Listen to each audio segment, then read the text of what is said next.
aflige os hebreus com duras cargas e amargando a sua vida. Em um segundo momento, ele se utiliza de 2 parteiras que lhe foram ordenadas para que matassem os filhos das hebreias, caso eles fossem homens. E com isso, irmãos, nós vimos que Faraó estava determinado a exterminar a semente de Abraão, militando contra a promessa que o Senhor lhe houvera feito. Contudo, nós também podemos ver que o que impediu Faraó de ser bem-sucedido foi a mão invisível da providência do Senhor. A sorte do povo hebreu não estava nas mãos do Senhor. Apesar do povo hebreu estar vivendo em circunstâncias desfavoráveis, adversas, o Senhor estava agindo silenciosamente em seu favor, lhes preservando em vida e fazendo com que aumentassem em número. Mas é então que vemos no texto em questão que Faraó, mais uma vez, se levanta contra os hebreus, mesmo tendo a sua política governamental frustrada pela providência silenciosa do Senhor.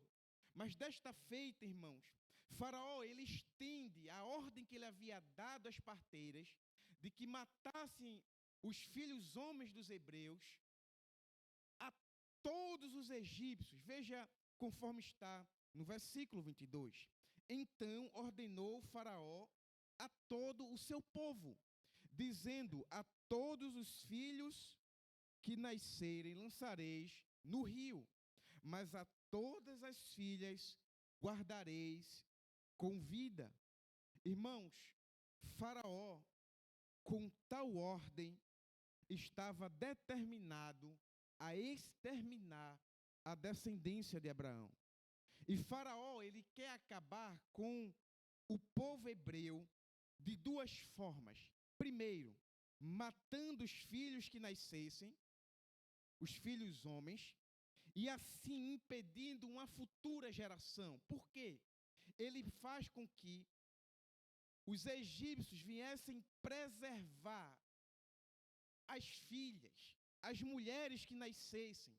Porque qual é a ideia de Faraó em matar os filhos homens e preservar as filhas mulheres? É que, naturalmente, os velhos dos hebreus vão morrer, essa nova geração só será composta de mulheres hebreias, e estas mulheres hebreias, pela ausência de homens hebreus, porque foram mortos pelos egípcios, iriam se tornar concubinas escravas dos egípcios, uma espécie de miscigenação.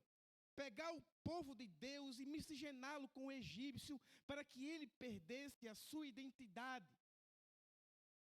É essa a estratégia de Satanás, de Faraó, por detrás do seu plano. Miscigenar. Mas, meus irmãos, há algo importante que nós precisamos considerar aqui. É que a ordem de Faraó, ela é de cunho religioso. Notemos que ele ordena que os egípcios lançassem os filhos dos hebreus no rio. E no caso em questão aqui, irmãos, o rio é o rio Nilo. E é importante nós considerarmos isso porque o Nilo para os egípcios era uma divindade. Logo, os egípcios, ao lançarem os filhos dos hebreus no rio Nilo, estavam praticando uma espécie de sacrifício, oferenda para a sua divindade. Faraó, irmãos, poderia muito bem mandar que os egípcios matassem os filhos homens dos hebreus das suas próprias casas. Mas ele decide que devem ser lançados no Nilo. Já que Faraó não pôde impedir o aumento populacional dos hebreus, oferece os seus filhos como uma oferenda à sua divindade. No entanto, apesar de todo esse levante de Faraó e dos egípcios contra os hebreus, o Senhor não estava inerte, mas preparando por sua providência o caminho da libertação do seu povo da escravidão dos egípcios. Deus vai se utilizar, por intermédio da sua providência, dessa política governamental sanguinária, maquiavélica de Faraó, para iniciar o processo de libertação do seu povo. Esse, irmãos, é o plano de Faraó. Mas qual é o propósito da providência que se utiliza do plano de Faraó? Os 10 primeiros versículos do capítulo 2 do livro do Êxodo nos dá exatamente um vislumbre de como Deus manifesta a sua providência para o cumprimento dos seus propósitos, para o bem do seu povo, para a redenção do seu povo. Assim, consideremos algumas verdades sobre as manifestações da providência do Senhor. Irmãos, quando olhamos para o texto, nós encontramos alguns tipos de manifestações da providência. E a primeira manifestação da providência que eu encontro aqui nesse texto é uma manifestação ordinária, comum da providência. Está nos versículos 1 e 2. O texto inicia-se falando de um casamento que ocorreu naqueles dias de grande aflição para o povo hebreu. Veja o versículo 1. E foi um homem da casa de Levi e casou com uma filha de Levi. E logo após nos é relatado que tal casamento gerou um fruto. Veja o versículo 2. E a mulher concebeu e deu à luz um filho. Irmãos, não era o melhor dos momentos para se ter um filho, tendo em vista que havia um grande risco de morte. O povo hebreu é escravo do Egito, está vivendo debaixo de uma dura cerviz, está vivendo com a vida amargada, está tendo seus filhos mortos pelos egípcios. Então, circunstancialmente falando, não era um dos melhores momentos para se ter um filho. No entanto, Deus, em sua providência, havia proporcionado um casamento e um filho naqueles dias penosos. Sabe por quê, irmãos? Porque Deus não depende de circunstâncias favoráveis para cumprir os seus propósitos. E o seu povo precisa ter ciência disso, que deve continuar a viver a vida cristã, apesar da penosidade da vida. O que deve chamar nossa atenção é que a mãe dessa criança nascida, que mais tarde, em Êxodo 6:20, tinha por nome Joquebede, e a criança nascida dela era Moisés, conforme nos informa o próprio Moisés no seu livro do Êxodo, decide desobedecer a ordem de Faraó. Veja a continuação do versículo 2. E vendo que ele era formoso, escondeu 3 meses. A mãe de Moisés decide esconder o seu filho. Irmãos, naqueles dias, fazer tal coisa era bastante perigoso. Era ir de encontro ao homem mais poderoso daqueles dias, o próprio Faraó. Ela poderia ser entregue, por exemplo, por vizinhos tristes e amargurados que haviam perdido filhos a mando de Faraó. Imagine que o filho lá, Moisés, chora. Uma vizinha ressentida, com o coração pesaroso, porque havia perdido seu filho, decide denunciá-la aos egípcios para que ele também seja morto. Era muito perigoso, irmão, circunstancialmente falando. Aquilo que Joquebede estava fazendo era arriscado demais, mas mesmo assim, ela o fez. A grande questão que precisamos considerar é o que havia motivado tal mulher a agir assim. Alguém pode dizer que ela fez isso por causa do seu instinto materno. E eu não duvido, irmãos, que tal coisa tenha influenciado a decisão dela. No entanto, a ação de Joquebede é muito mais do que uma reação ao seu instinto de mãe. Joquebede, ao esconder Moisés por 3 meses, age de acordo com sua fé em Deus. Isso fica claro quando olhamos o que o autor aos Hebreus diz sobre este evento. Capítulo 11, versículo 23 de Hebreus. Veja, pela fé, Moisés, já nascido, foi escondido 3 meses por seus pais, porque viram que era um menino formoso e não temeram o mandamento do rei. Irmãos, o autor dos Hebreus aqui não está falando da fé de Moisés, ele era uma criança, recém-nascida. O autor dos Hebreus está falando da fé de Amrão e Joquebede, que eram os pais de Moisés. O que levou os pais de Moisés a escondê-lo por 3 meses foi a crença em Deus, de que Deus poderia livrá-lo da ordem de Faraó. A mãe de Moisés cria que Deus, em sua providência, poderia livrar o seu filho da morte. E o que precisamos considerar aqui é que a fé na providência de Deus não é inoperante, ela não é estática, mas ela se move. Ou seja, aquele que crê que Deus age em sua providência, age entendendo que Deus se utiliza de meios ordinários para manifestá-las.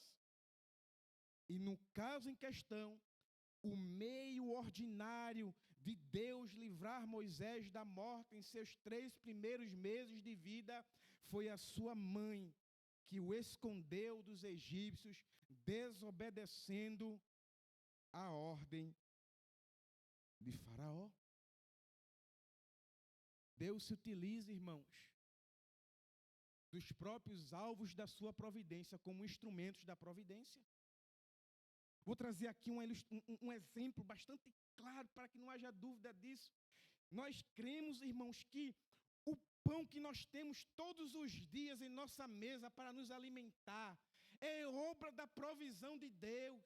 É Ele que nos dá o que comer, o que beber, o que vestir. Mas Ele se utiliza de você para sair de casa, trabalhar, ganhar dinheiro, ir no mercado comprar. É Deus que providenciou, mas Ele se utilizou de você, usando meios ordinários para manifestar comida na sua mesa. Meios ordinários que são manifestados através daquilo que nós fazemos. É o que Joquebede está fazendo por Moisés. O que aquela mulher provavelmente não sabia é que, agindo assim, ela era um instrumento ordinário da providência de Deus, não apenas para preservar o seu filho em vida, mas para preservar em vida aquele a quem Deus havia já designado como libertador do povo hebreu do Egito. A fé na providência de Deus não anula a nossa responsabilidade, antes faz com que tenhamos ciência de que nós mesmos somos os meios ordinários da providência de Deus para o nosso próprio bem e para o cumprimento dos propósitos redentores do Senhor. Então, irmãos, a primeira manifestação da providência que nós encontramos aqui é este tipo ordinário. É quando Deus se utiliza de nós mesmos para prover, para cumprir os seus propósitos. Mas então nós chegamos a uma segunda manifestação. Uma manifestação extraordinária da providência. Versículos 3 ao 5. Irmãos, o texto nos informa que, passados os 3 meses desde o nascimento de Moisés, havia ficado inviável continuar a escondê-lo. Veja, versículo 3. Não podendo, porém, mais escondê-lo. Provavelmente o choro e as demandas de um recém-nascido estavam tornando cada vez mais difícil escondê-lo. mas é diante da sua incapacidade de providenciar segurança para o seu filho que Joquebede novamente se utiliza da sua fé. Aquela mulher, irmãos, ao invés de entrar em desespero diante do perigo de morte que seu filho corria, decidiu novamente confiar em Deus. Primeiro, como é que nós podemos ver que ela confia em Deus? Primeiro, ela havia confiado que Deus a ajudaria a esconder seu filho dos egípcios dentro da sua própria casa. Mas uma vez que fica inviável criá-la em seu lar, ela decidiu confiar na providência extraordinária de Deus. Veja o versículo 3 e 4. Tomou uma arca de juncos e a revestiu com barro e betume, e pondo nela o menino, a pôs nos juncos à margem do rio. E sua irmã postou-se de longe para saber o que lhe havia de acontecer. Algumas atitudes tomadas por Joquebede nos mostram que ela não estava colocando seu filho no rio Nilo por um acaso, para que por um acaso ele fosse salvo, mas o colocou no rio confiando no Deus da providência. Afinal, ela é uma mulher de fé. Notemos que há todo um cuidado de Joquebede com Moisés. Ela prepara uma arca de junco, revestida de barro e betume, para que ela flutuasse e não fosse penetrada por água. Coloca Moisés dentro e ainda ordena que a sua filha, Miriam, no caso aqui, observasse qual o caminho aquela arca de juncos com Moisés dentro estava arrumando. Tudo isso aponta para o fato de que ela quer conservar seu filho em vida. Ela não pode criá-lo, ela não pode preservá-lo em vida, mas ela confia que o Deus da provisão pode fazê-lo. Ela sabe que aquele que é o doador da vida também é aquele que sustenta a vida e pode preservar a vida do seu filho da morte. Irmãos, há momentos em nossas vidas que existe uma concorrência entre a providência e as nossas ações. São momentos em que nós mesmos somos os instrumentos da providência de Deus. É quando Deus age, nós agimos juntos com Deus. Há uma concorrência. Mas há momentos em que Deus age sem nós, em sua providência. Que é o caso aqui, irmãos. Ela não pode fazer mais nada para proteger o seu filho. Por isso, ela não entrega o seu filho à própria sorte, mas ao Senhor. Martyn Lloyd-Jones, falando sobre esse caráter extraordinário da ação de Deus, ele afirma o seguinte: Deus sempre faz aquilo que as pessoas não conseguem fazer por si mesmas. O elemento miraculoso entra quando o homem se depara com algo que não pode, que não consegue fazer. Deus opera de maneira miraculosa e excepcional quando o homem se depara com uma situação em que ele não consegue fazer nada em seu próprio favor. Existem momentos que Deus vai concorrer conosco, nós e Deus agindo, mas há momentos, irmãos, quando nós não conseguimos mais agir, quando perdemos a ação, aí é com o Senhor. Aquilo que está ao nosso alcance, Deus realizará por nosso intermédio, mas aquilo que nos foge ao alcance, Ele realizará em si mesmo. É exatamente isso que vemos nas atitudes de Joquebede. Deus se utiliza ordinariamente dela enquanto ela pode esconder o seu filho, mas a partir do momento em que ela se vê sem possibilidades, Ele age. O que deve chamar a nossa atenção é a atitude de Joquebede.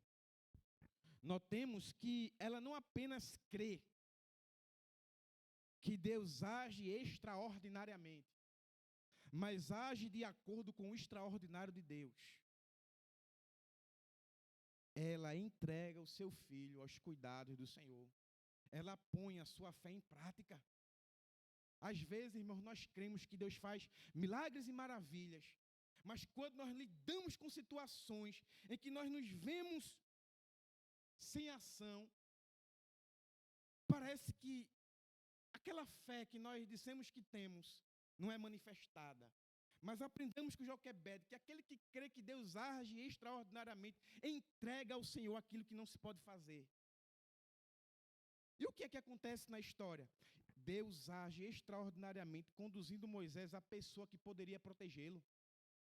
Versículo 5, e a filha de Faraó desceu a lavar-se no rio, e as suas donzelas passeavam pela margem do rio, e ela viu a arca no meio dos juncos, e enviou a sua criada, que a tomou. E é nisto que podemos ver o agir extraordinário da providência do Senhor. Notemos que, primeiro, ele vai se utilizar do instrumento de juízo dos egípcios para salvar. Moisés é colocado no rio Nilo, não como uma oferenda, mas debaixo dos cuidados do Senhor. E no Nilo, ele não encontra morte, mas alguém que o achará e o salvará. Depois vemos a ação extraordinária da providência em fazer com que a filha de Faraó vá se banhar no exato momento em que a arca de junco se encontrava, que se encontrava Moisés, passaria por ela. A outra ação da providência que aquela mulher vê, irmãos, aquela arca no meio de juncos. Manda uma criada pegá-la. É importante também, irmãos, ressaltar que existe a possibilidade de Joquebede ter colocado Moisés no horário, no local perto que a filha de Faraó se banhava. Mas nesse mesmo caso, o que move Joquebede é a sua fé em Deus, de que nesse caso inclinaria o coração da filha de Faraó para cuidar do seu filho. Uma coisa não exclui a outra. Há uma confiança em qualquer tipo de circunstância que nós pensemos aqui sobre a ação de Joquebede, que aponta para a sua fé em Deus. Ela crê que Deus vai conduzir Moisés, ou ela crê que Deus, em colocando o filho perto da filha de Faraó, Deus vai inclinar o seu coração para se compadecer do seu filho. Em ambos os casos, a fé de Joquebede está em Deus. E nós, irmãos, não devemos estranhar tal ação extraordinária da providência para salvar Moisés da morte. Pois é como confessa a nossa confissão de fé. No capítulo 6, parágrafo 3º sobre a providência. Deus, em sua providência, faz uso de meios ordinários. Todavia, ele é livre para operar sem eles, acima deles, contra eles, como lhe apraz. É isso que nós cremos. Essa é a confissão de fé da igreja. Que Deus é livre para agir em sua providência, como ele bem entende, com meio, sem meio, acima deles, contra eles, como ele quer, irmãos. Ao colocar Moisés no rio Nilo, Joquebede crê que o Deus que dá vida é o mesmo que sustenta e preserva por sua providência. Ela crê que Deus agiria extraordinariamente em favor do seu filho. E ao agir, crendo em tal manifestação da providência, Joquebede estava colocando nas mãos do Senhor aquele que seria o libertador do povo hebreu do jugo do Egito. A fé na providência de Deus nos conduz à certeza de que Ele age extraordinariamente em nosso favor, quando nada podemos fazer e para o cumprimento dos seus propósitos redentores. Mas há uma última manifestação, irmãos. Uma manifestação improvável. Está aí em parênteses proposital, porque é improvável na nossa perspectiva. Mas da perspectiva divina, não é improvável, é proposital. O texto, irmãos, ainda nos mostra que, à luz das circunstâncias, Deus se utiliza por sua providência de uma pessoa improvável para salvar Moisés, a filha de Faraó. É interessante que a primeira informação que a filha tem é de que dentro da arca havia uma criança hebreia. Veja versículo 6. E abrindo-a, viu o menino, e eis que o menino chorava, e moveu-se de grande compaixão dele, e disse: 2 meninos dos hebreus é este.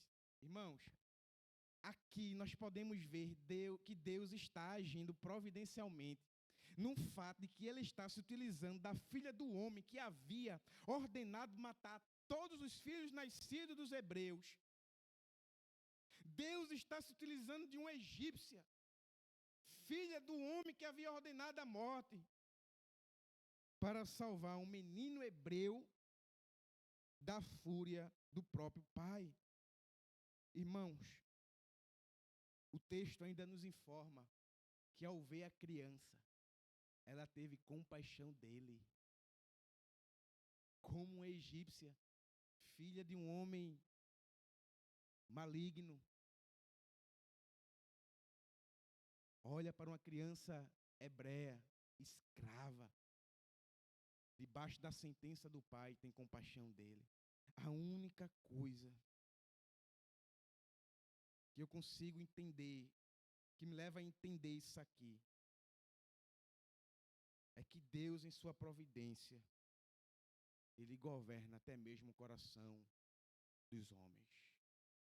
E por isso, a filha de Faraó, ao ver aquele menino, teve compaixão dele. Uma pessoa improvável. É então que no texto em questão, irmãos, nós vemos que a irmã de Moisés, ela entra em cena, versículo 7 ao 9, ela diz: olha, eu tenho uma ama para criar desse, quer que eu chame uma ama para criar desse menino?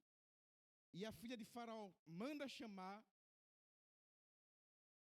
e Miriam traz a própria mãe de Moisés. E a filha de Faraó ainda paga um salário para que ela crie o próprio filho.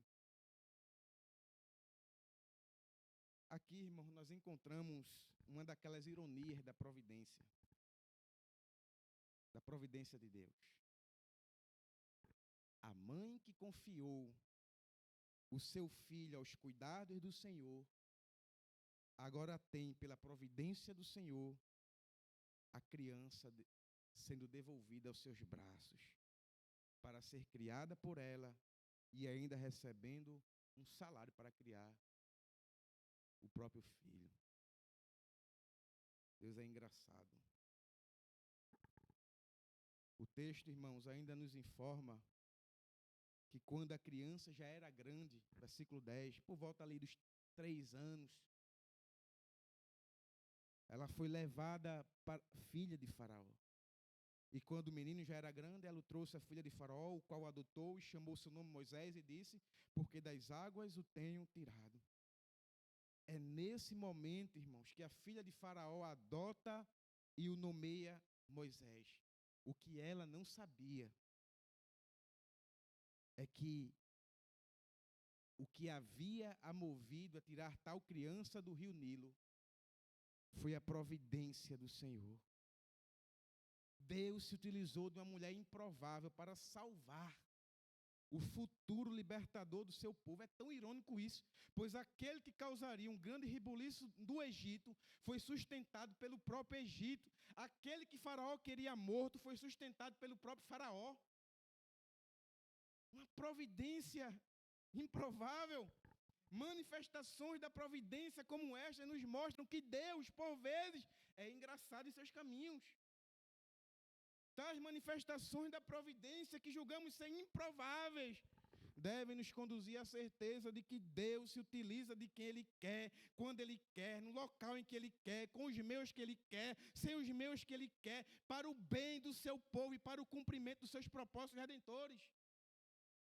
Quantos de nós aqui já fomos alvo de pessoas improváveis que nos ajudou, que nos auxiliou, que nos deu uma força? Quantos de nós aqui já fomos até mesmo beneficiados por homens de coração maus, ímpios? Irmãos, e se a providência divina em nossas vidas, utilizando a maldade dos homens, homens perversos, para nos causar bem. É isso que nós podemos enxergar aqui. São essas a princípio, as manifestações da providência que nós encontramos nessa porção, mas eu quero concluir, irmãos, com algumas considerações. Em primeiro lugar, nós aprendemos com a ordem de Faraó de lançar os filhos dos hebreus no rio Nilo, que os projetos de poder e as políticas governamentais dos homens são de cunho religioso e idólatra.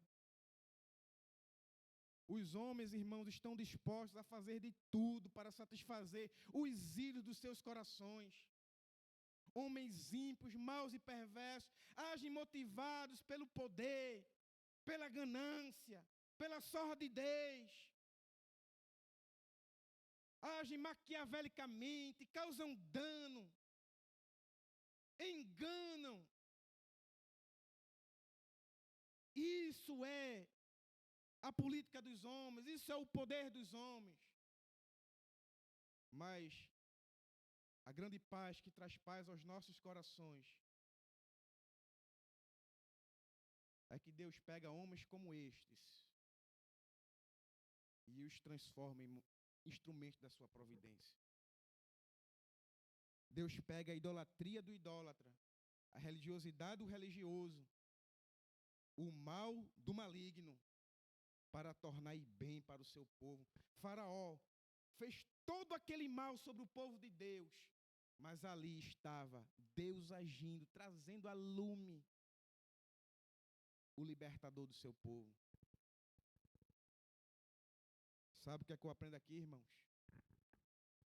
É que apesar dos homens, Deus em sua providência sempre tem um remanescente e sempre preserva a sua igreja. Segundo lugar, aprendemos com Joquebede, mãe de Moisés, que a fé no Deus da providência deve nos conduzir a utilizarmos os meios ordinários que temos diante de nós como meios da providência de Deus em nossas vidas. Irmãos, é como eu disse, o alimento que nós temos em nossa mesa é provido por Deus por meios ordinários. Ele se utiliza de nós, nos dando respiração, a saúde, a vitalidade, o emprego. Meios ordinários.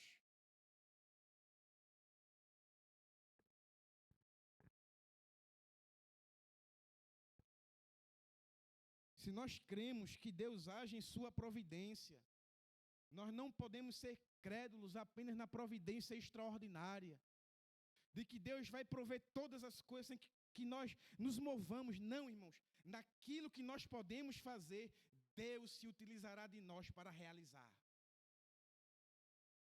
Nós somos os seus instrumentos da provisão. Mas nós aprendemos também uma terceira verdade, que uma segunda com Joquebede, que a fé no Deus da providência deve nos conduzir à certeza de que Deus age em sua providência com meios extraordinários sobre nossas vidas. Quantos de nós, irmãos, já fomos visitados por tal providência, sendo agraciados por uma benesse do Senhor, algo que nenhum homem poderia fazer, Deus o fez por nós. As guerras que Deus travou em nosso lugar, as vitórias que Deus nos deu em nosso lugar, as bênçãos. Aquilo que nós não podemos fazer, irmãos, nós devemos levar ao Senhor, para que Ele, por sua misericórdia, bondade e graça, intervenha em nosso favor. Aqui é o grande segredo, e não é mais segredo, da oração. A oração, irmãos, ela não muda a vontade de Deus, mas a oração, ela pleiteia diante de Deus, que Ele intervenha na circunstância que nós não podemos intervir em nosso favor. Isso é oração. Não mudar a vontade de Deus, mas rogar que Deus intervenha e mude a nossa sorte. Por sua providência. Aquilo que você não pode fazer, leve ao Senhor. E confie de que Ele pode realizar segundo a sua boa vontade. Em quarto lugar e último, aprendemos com a filha de Faraó que Deus, em sua providência, se utiliza de circunstâncias e pessoas improváveis para o bem do seu povo e o cumprimento dos seus propósitos redentores.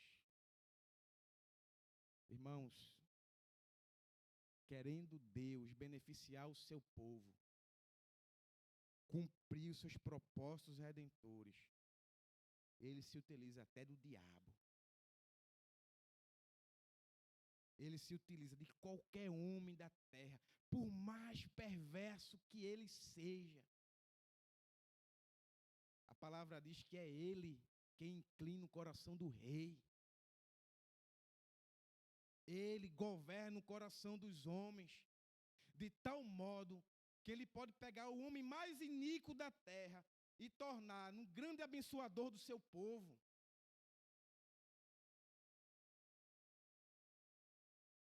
Eu olho mais à frente no livro do Êxodo, quando o povo está saindo do Egito. Deus inclina o coração dos egípcios a dar todas as riquezas para os hebreus. Isso é manifestação da providência. É Deus inclinando o coração daquelas pessoas que não o temiam para beneficiar o seu povo. Querendo Deus agir, ele agirá, se utilizando de quem ele quer, quando ele quer, para o propósito designado por ele. Que Deus, irmãos, nos traga paz, na certeza de que ele é o Deus da providência e que ele age em nosso favor, ordinária, extraordinária, improvavelmente, para o nosso bem. Que Deus nos ajude. Vamos orar, coloque-se em pé. Senhor, nós queremos te louvar por tua graça, bondade, misericórdia, pelo teu cuidado para conosco, pelas obras da tua provisão que nos sustentam, que tem nos guiado, tem nos preservado, tem nos dado tudo quanto necessitamos. Que sejamos sensíveis à ação da tua providência e que, como resposta, louvemos, adoremos ao Senhor. Assim, ó Pai, nós oramos aqui esta manhã, gratos ao Senhor por este culto. Em Cristo Jesus. Amém.